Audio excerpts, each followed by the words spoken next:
दृष्टा दृश्य रूप से स्थित होता है, उस समय दृष्टा अपने रूप के रूप से सत्य के समान नहीं स्फुरण होता। जैसे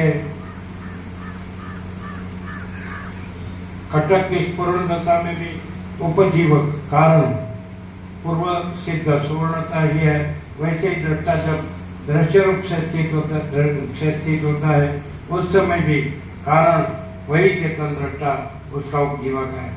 यदि यह कहो कि सुवर्णता और कटकता एक काल यह कड़क सुवर्ण है ऐसा में रहती है, वह नहीं है, क्योंकि जब एक वस्तु का प्रतिभास होता है तब दृष्टा और दृश्य दोनों का प्रतिभास वैसे ही नहीं होता जैसे दूर देशस्थ विषय में यह पुरुष है अथवा पशु। यहाँ पर जब पुरुषाकार वृत्ति होती है उस समय पशु का अनुसंधान अर्थात पशुआकार वृत्ति नहीं होती, और जब पशु भाषता है तब पुरुषाकार वृत्ति नहीं होती।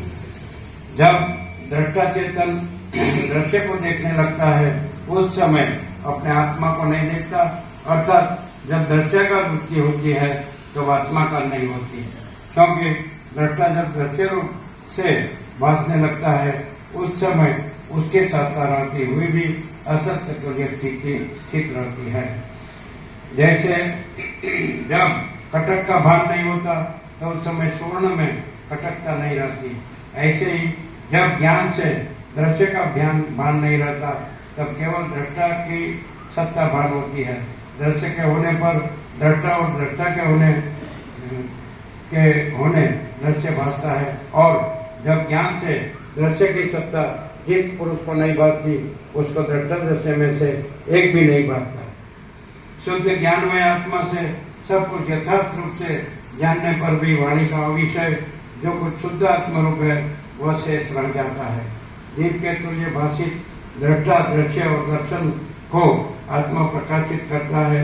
इसी चेतन मात्र परमाणु से प्रसिद्ध को प्राप्त दृष्टा आदि को ज्ञानी पुरुष प्रमाता प्रमाण और प्रमेय का भी अंतर्भाव वैसे कर देते हैं जैसे सुवर्ण से असत रूप से उपस्थित घटक आदि का।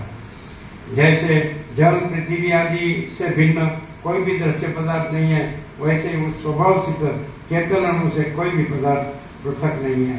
सर्वव्यापी अनुभव रूप होने से और सबका अनुभव रूप होने से जब एकत्व से के अनुभव का न्याय दृढ़ हो जाता है तो सबके साथ इस चेतन की एकता हुई है।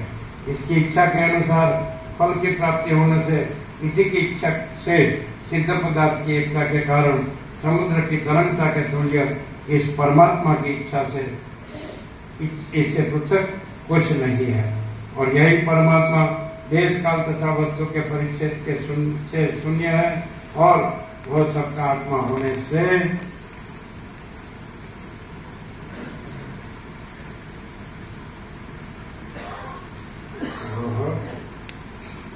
सबका आत्मा होने से सब कुछ उससे अभिन्न है, और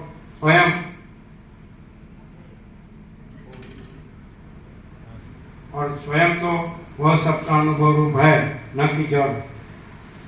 सब चेतनों का भी आत्मा होने से यह सतरूप है, और नेत्र आदि इंद्रियों से